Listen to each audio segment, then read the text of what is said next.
Kunning muhim va dolzarb yangiliklari bilan dunyo yangiliklari o'z ishini boshladi.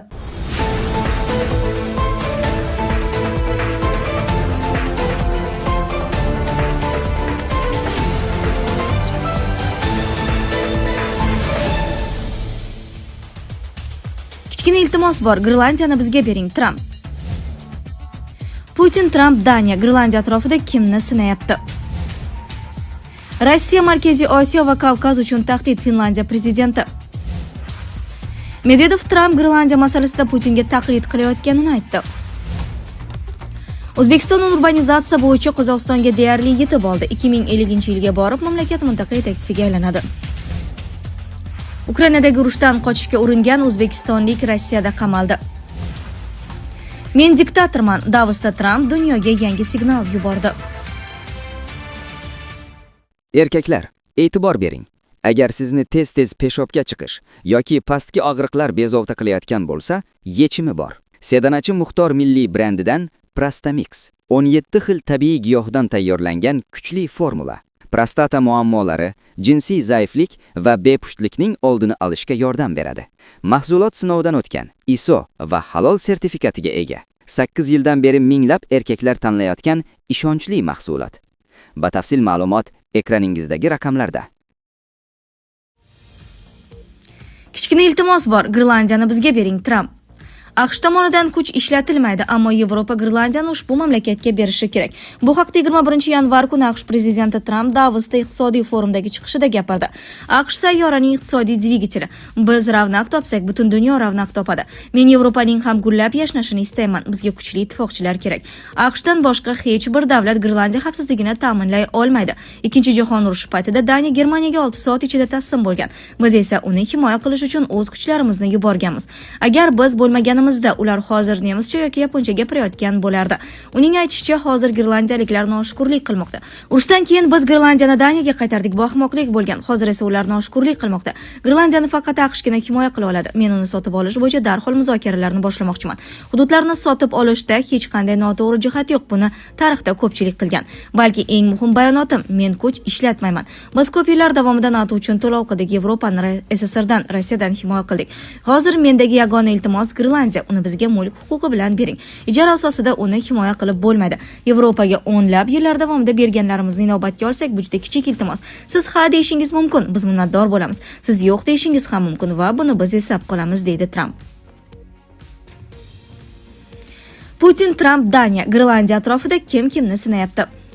Rossiya yetakchisi Grenlandiya masalasiga to'xtalar ekan, bu mavzu Rossiyaga bevosita aloqador emasligini, biroq mamlakat tarixida AQSh bilan hududiy masalalarni hal qilish bo'yicha o'ziga xos tajriba borligini eslatib o'tdi. Grenlandiyaga kelsak, u yerda nima bo'layotgani bizni mutlaqo tashvishga solmaydi. Ammo bizda 19-asrda adashmasam, 1867-yilda Qo'shma Shtatlar bilan shunga o'xshash masalalarni hal qilish tajribasi bo'lgan. Hammamizga ma'lumki, o'shanda Rossiya Alyaskani sotgan, AQSh esa uni bizdan sotib olgan edi, dedi Putin. Prezident o'z nutqida Daniyaning Grenlandiyaga bo'lgan munosabatini tanqid ostiga oldi. Uning so'zlariga ko'ra, Daniya ushbu orolga hamisha mustamlaka sifatida qaragan va u yerda ancha qattiqqo'l, hatto shafqatsiz siyosat yuritgan. Shuningdek, Putin Daniyaning o'z hududlarini AQShga sotish bo'yicha ham tajribasi borligini qayd etdi. Putin Alyaska savdosini misol qilib keltirgan holda Grenlandiyaning ehtimoliy narxini ham hisoblab chiqdi. Uning aytishicha, 1867-yilda AQSh maydoni taxminan 1,717,000 kvadrat kilometr bo'lgan Alyaskani $7,2 million sotib olgan. Hozirgi inflyatsiyani hisobga olganda, bugungi kunda bu summa taxminan $158 million teng bo'lar edi. Orol maydoni Alyaskanikidan biroz kattaroq, taxminan 2,166,000 kvadrat kilometr. Faqat farq qariyb 450,000 kvadrat kilometrni tashkil etadi, dedi Rossiya yetakchisi. Rossiya Markaziy Osiyo va Kavkaz uchun tahdid, Finlandiya prezidenti. Aleksandr Stupning ta'kidlashicha, Rossiya davlatining asosiy harakatlantiruvchi kuchi hamon kengayish va bosqinchilik g'oyalariga tayanadi. Rossiya DNKsida hamon ekspansiya va imperializm saqlanib qolgan. Menimcha, Putinning asosiy harakatlantiruvchi kuchi rus dunyosi va buyuk Rossiya g'oyasidir. Bu aslida yagona Rossiya, yagona til, yagona din va yagona yetakchi degan ma'noni anglatadi. U hamon Sovet ittifoqining parchalanishini katta fojia sifatida qabul qiladi, dedi Finlandiya rahbari. Pravo g'arb davlatlari, ko'proq Boltiqbo'yi mamlakatlari Finlandiya yoki Polshaga bo'layotgan tahdidlar haqida gapirishni, biroq bu davlatlar NATO himoyasida ekanini eslatib o'tdi. Stupning fikricha, Rossiya ambitsiyalari fonida Markaziy Osiyo va Janubiy Kavkaz kabi mintaqalar zaif va xavotirli holatda qolmoqda. Prezident Stup o'z intervyusida Rossiyaning so'nggi yillardagi strategik maqsadlari kutilgan natijani bermaganini keskin tanqid qildi. Uning so'zlariga ko'ra, mamlakat prezidenti Putin erishmoqchi bo'lgan barcha rejalar teskari natija bergan. Putin Ukrainani egallab olmoqchi edi, lekin u Ukrainani haqiqiy Yevropa davlatiga aylantirdi, dedi Stup. Bundan tashqari, Putin NATO blokini parchalashni ko'zlagan edi, biroq Alyans Shvetsiya va Finlandiya kabi ikkita yangi a'zoga ega bo'ldi. AQSh va Yevropa o'rtasidagi hamkorlikni bo'lish rejasi amalga oshmadi. Prezidentning qo'shimcha qilishicha, Rossiya Yevropani bo'lib tashlamoqchi edi, lekin qit'a hozir har qachongidan ham birlashgan. Shuningdek, Putin G'arbning mudofaa xarajatlarini kamaytirishni istagan edi, biroq hozir barcha davlatlar bu ko'rsatkichni 5% gacha oshirishga harakat qilmoqda. Rossiya o'ziga nisbatan rostgo'y bo'lganida strategik maqsadlardan birortasi ham muvaffaqiyatli bo'lmaganini tan olgan bo'lardi. Voqealar rivoji Putinning rejasiga muvofiq ketmayapti, deya xulosa qildi Aleksandr Stup. Medvedev Tramp Grenlandiya masalasida Putinga taqlid qilayotganini aytdi. AQSh prezidenti Donald Tramp Grenlandiyani qo'lga kiritish istagi bilan Rossiya prezidenti Putinga taqlid qilmoqda. Bu haqda Rossiya xavfsizlik kengashi raisi Medvedev ma'lum qildi. Medvedevning so'zlariga ko'ra, orolni bosib olish istagi Rossiyaning Donbassni qo'lga kiritishga intilishiga o'xshaydi. Donald Tramp dunyo xaritalaridagi biror orolni yulduzli chiziqli ranglarga bo'yab qo'yishi va o'zini davlat asoschilari qatoriga qo'yishi kerak. Ular tarixda abadiy qolish istagi mavjud.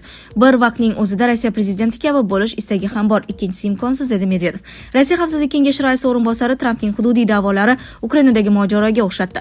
Maxsus harbiy operatsiya davomida va referendumlar natijasida Rossiya asrlar davomida uning tarkibiga kirib kelgan yerlarni o'z xalqi bilan birga qaytarib oldi. Grenlandiya mutlaqo unday emas. U hech qachon Qo'shma Shtatlar bilan to'g'ridan-to'g'ri bog'lanmagan. Garchi ular uni bir necha bor sotib olishga harakat qilgan bo'lsa-da. O'zbekiston urbanizatsiya bo'yicha Qozog'istonga deyarli yetib oldi. 2050-yilga borib mamlakat mintaqa yetakchisiga aylanadi.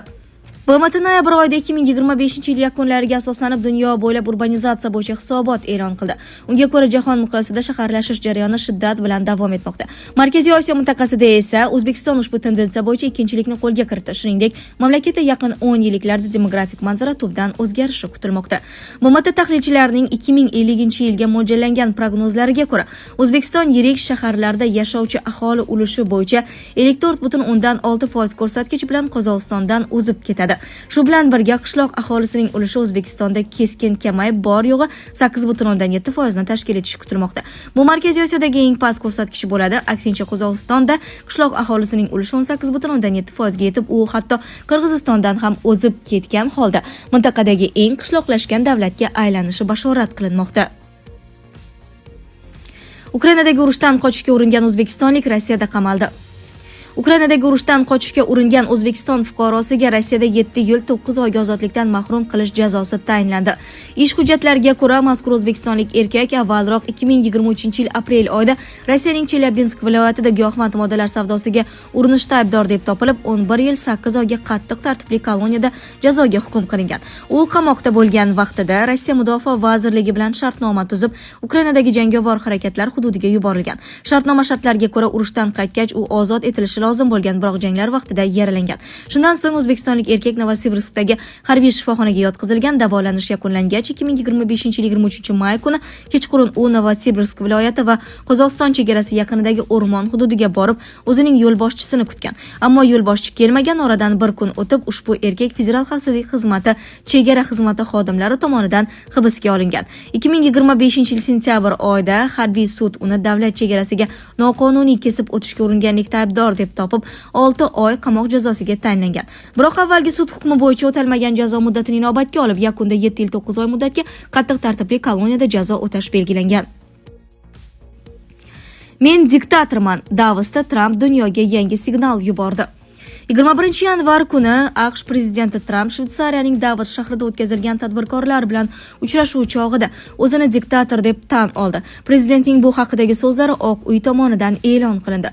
Uning so'zlariga ko'ra, bugun dunyoga diktatorlar kerak bo'ladi. Men bunga ishona olmayapman. Biz bu nutq haqida yaxshi fikrlar oldik. Odatda u dahshatli diktator deyshardi. Men diktatorman, ammo ba'zan diktator kerak bo'ladi. Bu holatlar ular bunday demadi. Va yo'q, bu sog'lom mantiq. Hammasi sog'lom mantiqqa asoslangan dedi Tramp. Trampning aytishicha, u o'z nutqi haqida ijobiy fikrlar olgan. Prezidentlik faoliyatining ikkinchi kunida siz o'zingizni diktator deb hisoblaysizmi degan savolga Tramp salbiy javob bergan edi. Meni shunday atashlarni tasavvur ham qila olmayman degan edi u. Sizlarga yetkazmoqchi bo'lganlarimiz shulardan iborat edi. Dunyo yangiliklaridan uzoqlashmang.